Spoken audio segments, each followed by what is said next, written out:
It's awesome. It's my jam. It's like so fun to do because it gives you permission to maybe be like a little messier, you know what I mean? And it's a fun balance to find where you're like, how do I, get this lyric across obviously, but you get the whole backup of this like really fun like rock and score, and like the drums are like really pushing us through, and so that's informing the actors and us as vocalists just as much as like the book and stuff too. So it's a really fun thing to be able to play with. Like, okay, when can I just kind of, they know what the hook is, so now I can just kind of rock out and jam in it. What does messy mean to you? Because there's only so messy a musical. There's only so messy Percy you can Jackson, do the 8 times a Lightning week. Thief. Yeah. Yeah.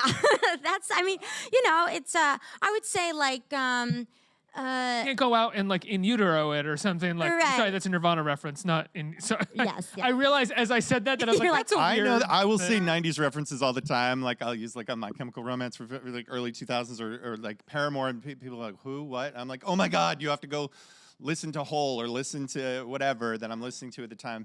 But the score is brutal. I mean, it is a really vocally challenging show. So I think some of the kind of messiness comes from the sense of play we get in the room. I love working with actors as good as Kristin, where you can, where you can give them ideas for a song, and then they'll come back with, oh, here's a riff. Oh, here's a moment where maybe we don't go up the octave or whatever. Maybe we have like they'll find interesting harmonies. There's a singer named Sarah Beth Pfeiffer, who's one of my best friends in the show. She's got this insane facility for rock music. So we'll like work together to strategize on what's going to be the best for this moment.